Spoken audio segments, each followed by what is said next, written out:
This is Booming Your Bottom Line, America's #1 podcast for small business owners serving the aging baby boomers.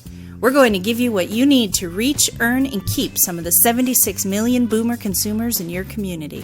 Here are your hosts, Mark Hager and Aaron Murphy, with this week's serving of tips, ideas, and insight you need to supercharge your business. Welcome to Booming Your Bottom Line, a weekly podcast where we talk about how to start and grow or expand your existing small business by serving the specific needs of the aging boomer consumer. I'm Mark Hager, and with me is my co-host, Aaron Murphy. This week we present part 2 of how to create internal brand ambassadors. Last week we covered how you can begin to cultivate the workplace culture that allows your employees to begin to champion your brand in your community. So listen in as we continue where we left off last week and go over specific things that you can do to foster the growth of your employee brand ambassadors. We hope you enjoy it. So on to the next thing. Communicate well and often. We've talked about communication before when you're talking to your employees about the opportunity with older consumers and team building and stuff like that. But when it comes to you communicating with them, in creating brand ambassadors, we're talking about them buying into you as an organization and you as a leader of this organization. You know, we've mentioned before that you have to be approachable, but in order for you to be them to see you as approachable, they have to trust you. They have to feel safe enough to come talk to you, which means your demeanor, your responses, your tone, the words you use, the respect you show, all of that builds that trust. And then you encourage employees to come to you, and you show them by giving them your undivided and empathetic attention that is okay. Okay? Concerns, problems with other employees, customer-facing issues, they need to feel safe to bring those things to you. Now, having managed lots of people in the past, I know that open door policy is a two-edged sword, okay? But as a leader, you've got to keep it focused. You got to keep those conversations going, but you need to keep them focused.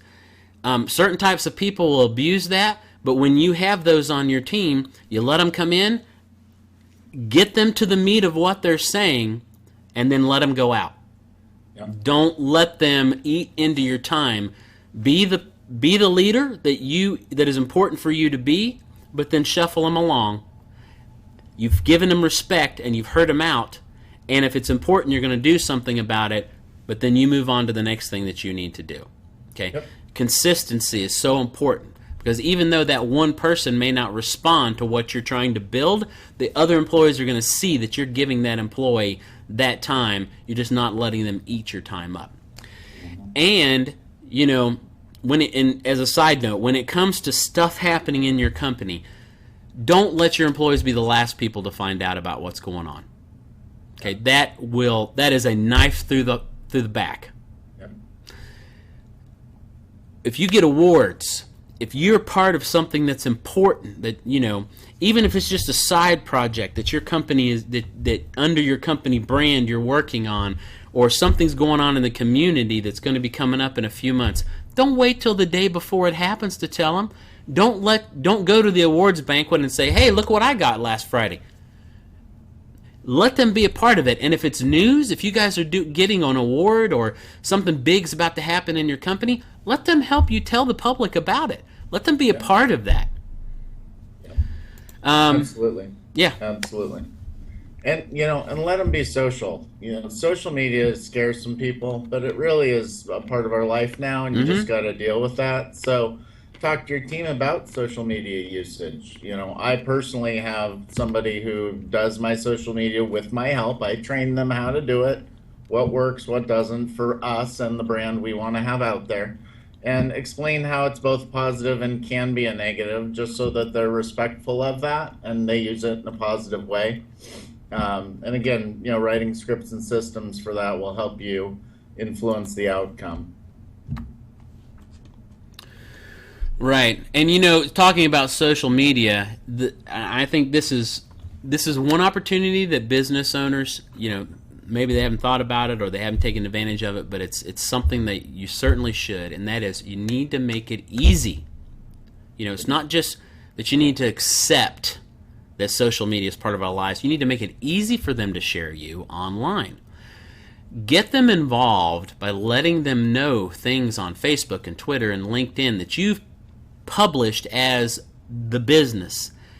Give them things that they can share. Obviously, you want to make it optional, but let them know that, hey, we've got this great thing is going, and I posted it here. You guys, if you want to, share it with your friends. Use photo. We've talked about the use of photos and videos in the past and what great stuff that is for social media, but use photos and videos with your employees in them, okay? And let them know about those things, because they're proud. Most of them even are proud to be associated with you and the work that they do. Let them share that with people. Let them see them being included in what they're doing in their daily lives, of their customers. For sure. Give them upcoming event info, graphics associated with it, and any links that you have for stuff, and let them help you spread the word. And always encourage them. Obviously you've talked with them about the proper use of social media, that it can be a positive and a negative thing, but encourage them to share their positive experience, to share what they're doing. That's a part of their life. Their work that they do with you is a part of their life. So encourage them to share that. Absolutely. So to kind of, in summary, I know that we got off on a couple of important tangents, and ran it a little long, but let me reel it in. So do you feel like you've created a company culture that sets your employees up to be positive brand ambassadors internally and externally in your company? Have you done the personal work you need to do? Mark made a great point. Hey, if you don't know where you are, you can't have a clue where you're going, right? I can't say, hey, I'm going to drive across the country to Mark's house, but I pull out a map and I don't know where I'm starting from, right? Give me a break. That's a joke. So do the personal work that you need to do to ensure you know where you're starting from, and that your business success in the future, your company is laid out the way you want it to be laid out. You're the leader, okay? Be concise, be clear, and be critically focused on those things that say the why you do what you do, right? What your company stands for, what your company believes in. I personally think that every employee should have your mission statement memorized. I agree. Personal belief of mine, okay? Because if they don't know what we stand for when they leave these four walls, you're missing something, okay? Who do you want to be for your customers, your clients, and your business family inside those four walls and outside?